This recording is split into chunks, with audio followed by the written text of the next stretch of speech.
Surf's Up Puppy Shack and its former owner have been a hot topic in the community for months. As of January 2020, the former owner sold Surf's Up to Justin Care, who turned the business into Puppyland. Care has 2 locations under the same name in Washington state. As of today, Puppyland has not had any reports of parvovirus at its Meridian location. Frankie Catafias is joining us live with more on that now from her home. Hey, Frankie. Hi there, Matt. Well, in our investigation, we have learned that the former business owner of Surf's Up Puppy Shack committed no crimes, at least according to Idaho state law. So this morning, we're hearing from the Idaho Humane Society to learn about the steps they're taking to change city ordinances across Ada County to protect animals and rid cities of future problematic pet stores.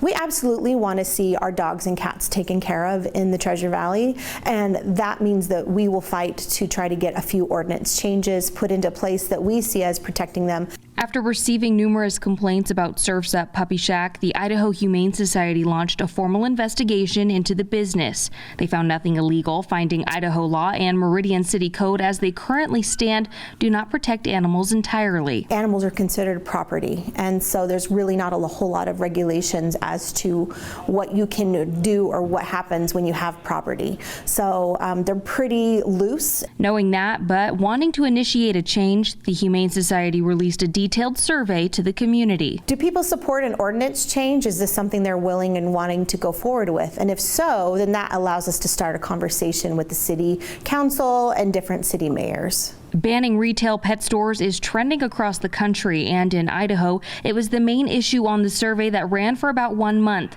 The response was overwhelming, especially in Meridian, the city with the only known retail pet store. 93% of people in Meridian did want to ban any pet store that sold dog and cats in a retail setting. In other cities like Boise, Kuna, Eagle, Garden City, and Star, the response was similar. Over 90% of the residents voted in favor of a retail pet store ban in their respective cities. So, what do these results mean, and what's next?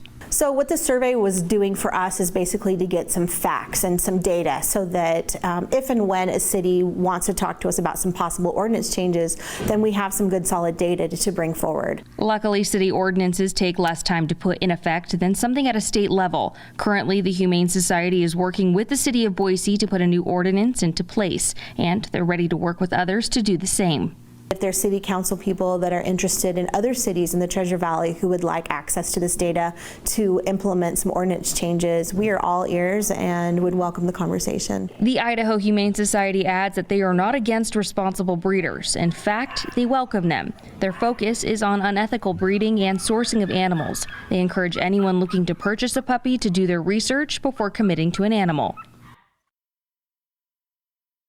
And we reached out to the new owners of Puppyland, Justin and Kayla Kerr, wanting to know how they're operating their business differently than Surf's Up and what they're doing to regain trust here in the community. And they responded with a statement via email reading in part, "Puppyland ownership is dedicated to the betterment of animal welfare. We find that the best way to prepare for the future is by blazing the trail. We will continue to lead the way in providing the best service, standards, and ethics in the industry." They declined to comment further in person or via email for this series of stories.